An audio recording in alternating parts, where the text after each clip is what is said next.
Senhor esteja convosco. Ele está no meio de nós. Proclamação do Evangelho de Jesus Cristo, segundo João. Glória a vós, Senhor.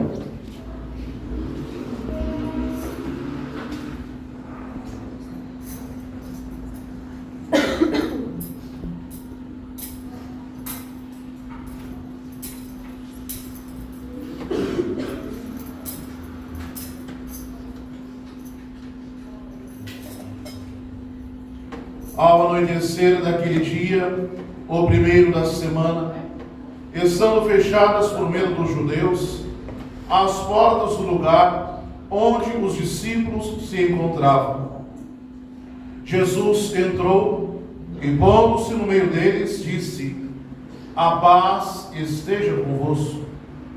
Depois dessas palavras, mostrou-lhes as mãos e o lado. Então os discípulos se alegraram por verem o Senhor. Novamente Jesus disse: a paz esteja convosco. Como o Pai me enviou, também eu vos envio. E depois de ter dito isso, soprou sobre eles e disse: recebei o Espírito Santo. A quem perdoardes os pecados, eles lhes serão perdoados. A quem não os perdoardes, eles lhes serão retidos. Palavra da salvação. Glória a vós, Senhor.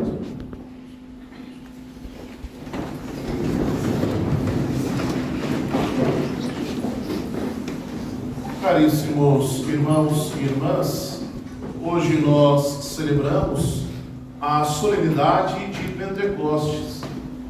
Dentre as solenidades da igreja, essa é a terceira maior. Primeiro é a solenidade da ressurreição do Senhor, porque, como nos diz São Paulo, se Cristo não houvesse ressuscitado, vã seria a nossa fé.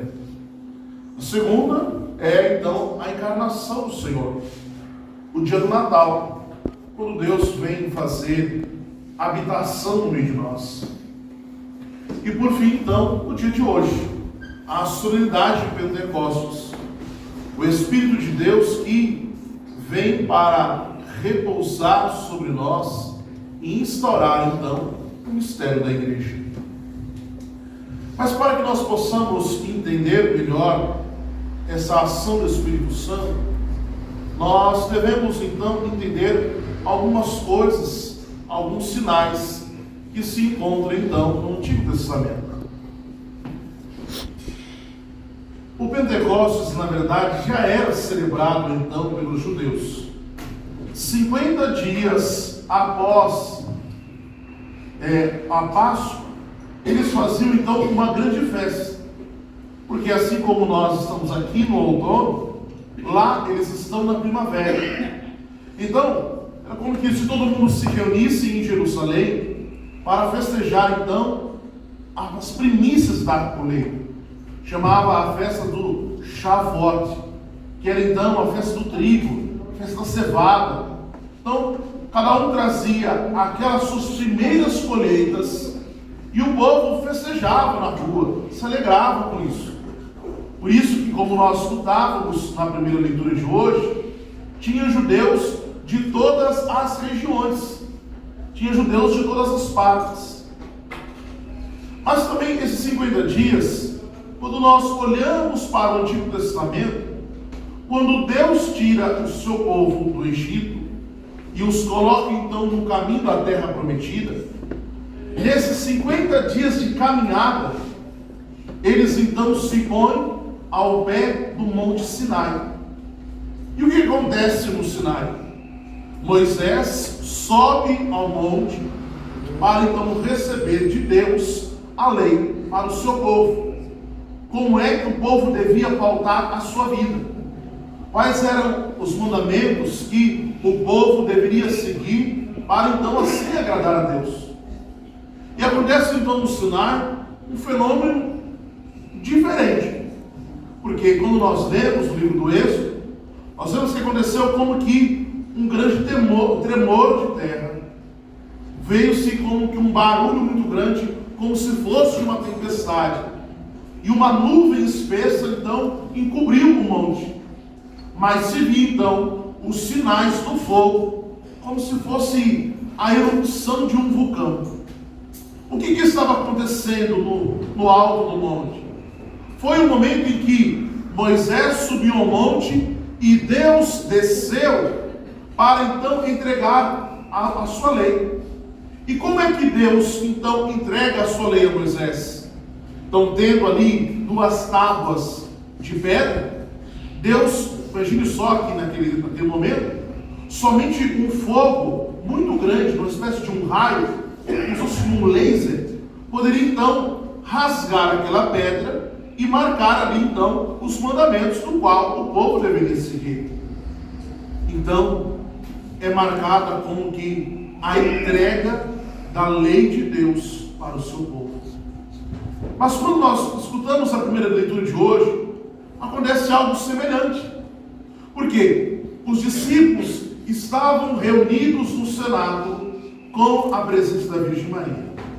Ora, no início, no Antigo Testamento, Moisés teve que subir ao monte para falar com Deus. Agora, no Novo Testamento, não há mais um monte físico no qual nós devemos subir para falar com Deus. Mas a oração é para nós como então subir esse monte. É preciso, assim como alguém que vai subir ao monte necessita-se de um grande esforço para conseguir chegar ao topo, a oração também é um esforço de todos os dias que nós devemos fazer para chegar até Deus. E ali Deus se manifesta. Ali Deus fala conosco. A primeira leitura então dos Atos dos Apóstolos diz que houve um barulho tão estrondoso, como que fosse uma espécie de um terremoto, de modo que todas as pessoas que estavam em Jerusalém foram para lá para saber o que havia acontecido. Veio então um barulho forte, como se fosse uma tempestade, e invadiu aquele lugar onde eles estavam reunidos. E então desceu como que línguas de fogo e repousou sobre a cabeça dos discípulos. A mesma coisa que aconteceu no Sinai acontece agora no cenáculo. Mas no início, Deus fez com que Moisés subisse para que ele pudesse então receber os mandamentos da Torá. Agora, no Novo Testamento, Deus também vem para nos entregar uma nova lei. E qual é essa lei? É a lei do amor. Mas agora, a lei do Senhor, ela não é mais escrita em tábuas de pedra, mas vem como num fogo, como que espécie de um raio, e deve então rasgar os nossos corações, para que o nosso coração seja também impregnado dessa palavra, para que o nosso coração seja impregnado dessa pessoa, seja impregnado como que, assim como o fogo fez rasgar aquela rocha, a palavra de Deus tem que vir e rasgar o nosso coração, que muitas vezes é duro, como se fosse uma pedra. É um momento que Deus repousa para nos fazer viver o amor. Algumas pessoas dizem assim, mas a gente deve viver o amor e ser livre. Olha, a gente deve viver assim o amor e não se importar com regras, com normas. Cuidado. Porque embora a nova lei nos foi dada no Novo Testamento, o verdadeiro amor é aquilo que nos faz cumprir tudo aquilo que Deus espera de nós. Somente um amor verdadeiro nos conduz a uma verdadeira liberdade. Somente quem vive sobre a ação do Espírito Santo consegue então experimentar essa liberdade que vem de Deus.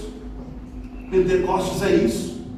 É esse fogo que rasga do céu o nosso coração.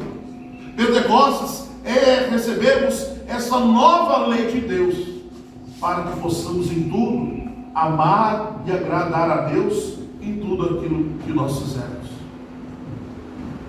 Há um outro episódio no Antigo Testamento, mas dessa vez no livro do Gênesis, que os homens então estavam ali reunidos, e eles tiveram sim uma brilhante ideia. olha, vamos construir uma torre para que nós possamos chegar até o céu. Porque a hora que nós chegarmos lá em cima, nós teremos fama e nós iremos governar as coisas. Ou seja, qual era a ideia das pessoas na Torre de Babel? Era destronar Deus do seu lugar e colocar o homem no lugar de Deus para então governar todas as coisas. É aí então que Deus desce mais uma vez sobre aquelas pessoas e bagunça as línguas, porque aquilo que era um benefício eles utilizaram-se para o mal, e Deus confunde então a língua deles para que eles não mais arquitetem a maldade. Quando a gente lê essas passagens bíblicas, parece assim uma coisa assim insana. Quem é que deu uma ideia de subir uma torre para matar Deus? Mas no fundo isso expressa uma atitude que nós também temos, porque muitas vezes nós queremos destornar Deus.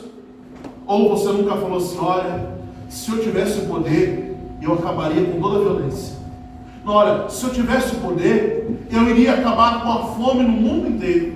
Não, olha, se eu tivesse o poder, não haveria mais desigualdade, todo mundo seria igual. Às vezes a gente tem a tentação de achar que nós seríamos melhores governantes do que Deus. A gente assim, às vezes tem a tentação de querer ficar palpitando nas coisas que Deus faz, como se nós tivéssemos uma opinião melhor do que Deus, como se nós pudéssemos e tivéssemos a capacidade de governar as coisas melhor do que o próprio Criador. Nossa, mas por que fulano está com essa doença? Deus poderia muito bem tirar isso. Olha, tadinho, uma criança que está sofrendo. Olha, mas por que Deus permite essas coisas? Eu nunca queria permitir isso. Meus irmãos, em Babel, os homens quiseram subir até Deus, subir aos céus para se tornarem Deus. Em Pentecostes acontece o contrário, porque Deus desce novamente e agora sobre Pentecostes. Só que Deus agora então faz o contrário. Se outrora Deus bagunçou, agora o Espírito Santo veio para unir. Diz que os apóstolos começaram então a falar, e todo mundo que estava ao redor começaram a entender. Por quê? Lembra que é a festa das colheitas, então tinha gente de tudo quanto é lado. As pessoas foram embora de Jerusalém. Apenas 1/3 dos judeus moravam então em Jerusalém. Muitos foram para a Síria, foram para a Panfilha, foram para diversos lugares. E eles então perderam a capacidade de falar em hebraico e passaram então a falar outras línguas, a falar até mesmo grego. Diz assim, no Brasil, o povo do sul fala de um jeito, o povo do norte fala de outro, o povo do nordeste fala de outro, os capixabas falam de outro, os mineiros falam de outro. É tudo português, né? Mas tem hora que fala umas palavras que ninguém entende, né? Não, às vezes solta umas coisas e você fala: oxe, mas isso é português? Ou seja, eles então tinham perdido a capacidade então de se entender. Então os discípulos começam a rezar e eles começam a entender aquilo que eles sabiam desde antes. Ou seja, eles entendiam na língua original, na língua hebraica. Ou seja, Deus então agora desce não mais para confundir os homens, mas Deus desce para causar uma unidade. E o que é isso? O Espírito Santo desce sobre nós para iniciar a igreja. Meus irmãos, na igreja é um lugar onde cada um tem uma opinião. Se o padre falar assim: olha, vamos pintar essa parede de azul, alguém vai chegar assim: padre, mas eu acho que deve ser verde. Não, mas eu acho que deve ser laranja. Olha, todo mundo é cheio de dar palpite na igreja. Na igreja cada um tem ali uma posição, cada um entende uma coisa, todo mundo palmita nas coisas. Mas o que nos faz, mesmo assim, diante de tanta diversidade, sermos unidos? O Espírito Santo. É o Espírito Santo que nos faz um. É o Espírito Santo que une as pessoas. E qual é a função da igreja? Elevar as pessoas até Deus, levarem as pessoas até a santidade. Em Babel, as pessoas quiseram subir até o céu e se tornarem deuses segundo as suas próprias forças. Agora no cenáculo, Deus desce para elevar a sua igreja, para sim reinar, para que nós também sejamos deuses, mas não em briga, não em combate contra Deus, mas na participação do reino que Ele preparou para nós. Por isso que hoje nós marcamos então o início da igreja, que é quando o Espírito Santo então desce e repousa sobre nós. Por fim, o Evangelho de hoje então mostra o relato daquele primeiro dia da ressurreição. Jesus que se põe no meio dos discípulos. Jesus não estava e de repente passou a estar. E Jesus diz assim: a paz esteja convosco. Vejam que eles estavam reunidos de portas fechadas, porque eles estavam com medo dos judeus. Jesus, ele não entra pela porta como qualquer outra pessoa. Jesus é aquele que de repente se põe e diz: a paz esteja convosco. No momento em que Jesus está na frente deles, no momento em que eles estão escutando a voz de nosso Senhor, no momento em que eles recebem o Espírito Santo pela primeira vez, acabou o medo, dissipou. Não se importa mais, nem se lembram mais dos judeus. Tem muita gente da igreja que fica com muito medo. Eu estou com medo do que estão falando de mim. Eu estou com medo do que pode acontecer. Eu estou com medo de um exame que eu fiz, que eu nem abri ainda. Eu estou com medo se a firma vai me mandar embora. Eu estou com medo se eu vou conseguir engravidar ou não. Eu estou com medo se na velhice vai ter alguém para cuidar comigo. Meus irmãos, aonde o Espírito Santo entra, dissipa o medo. Porque quando o Espírito Santo chega, nós temos a certeza da presença de Deus. Nós, ao professarmos a fé em Jesus Cristo, nós não podemos nos deixar levar por medos humanos. Nós não podemos nos deixar levar por questões passageiras. Deus sempre estará conosco. No momento que parece que Deus não está, quando a gente abrir os olhos, a gente vai perceber que Jesus está ali. Ele apareceu, Ele ressuscitou. E veio para ressuscitar também as nossas mortes. Ele veio para dissipar também os nossos medos, para que diante dos nossos olhos só tenha a sua presença. Vejam que no primeiro relato, no dia da Páscoa, Jesus aparece e diz: a paz esteja convosco. Mas não tem línguas de fogo nesse momento, porque nessa primeira aparição Jesus dá o Espírito Santo a eles como se fosse no dia do batismo. Então Jesus, naquele primeiro dia da Páscoa, está batizando então os discípulos. Ali é o batismo.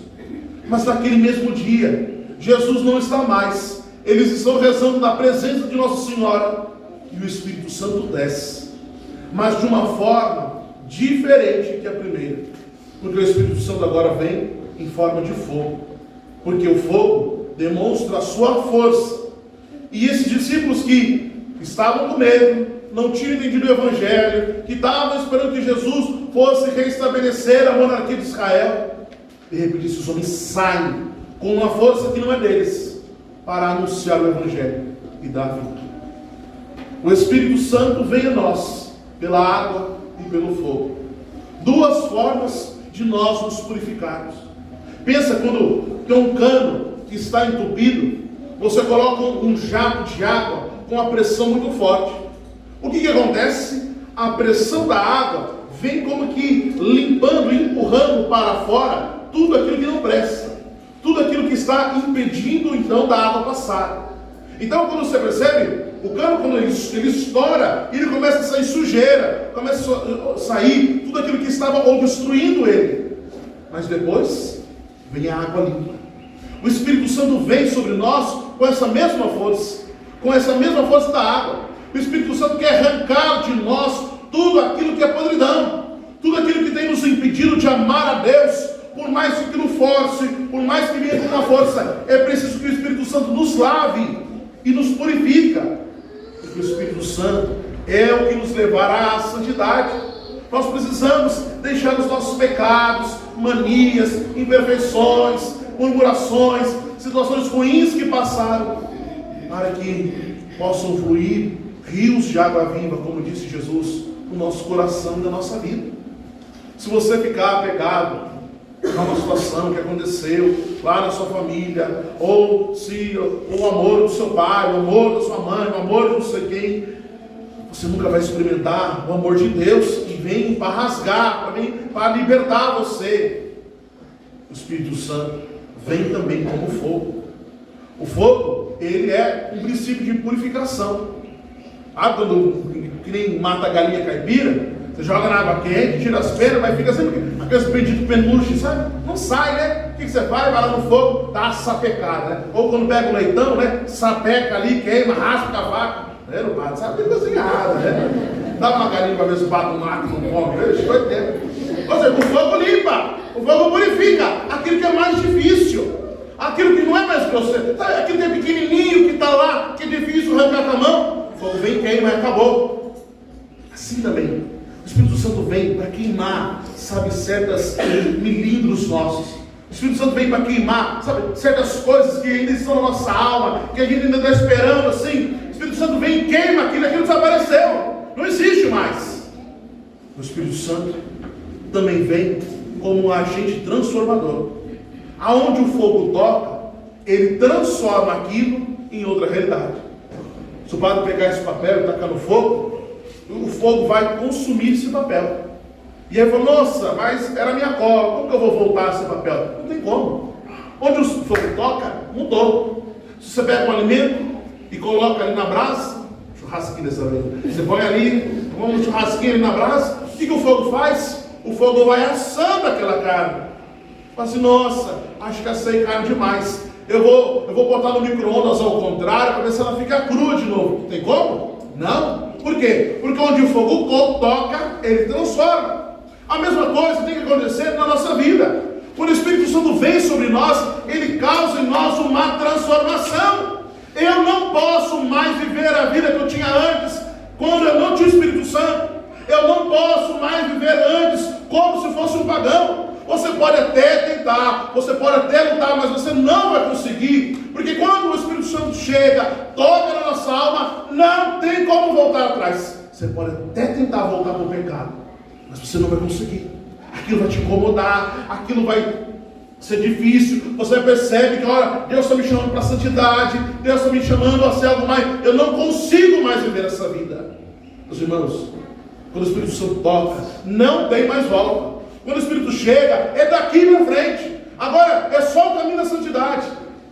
Então nós precisamos nos enchermos dessa força hoje e deixarmos que essa palavra transforme o nosso coração, nos dê força, nos purifique, para que nós possamos viver então aquilo que Deus espera de cada um de nós. Que nós possamos ser homens e mulheres santos, pessoas transformadas pelo Espírito Santo. A santidade não é viver um moralismo. A santidade não é simplesmente cumprir regras. A santidade é viver no amor de Deus em todas as situações da nossa vida. Que o Espírito Santo possa repousar hoje sobre cada um de nós, sobre as nossas casas, para que nós possamos experimentar essa presença de Deus em nossas vidas. Louvado seja nosso Senhor Jesus Cristo.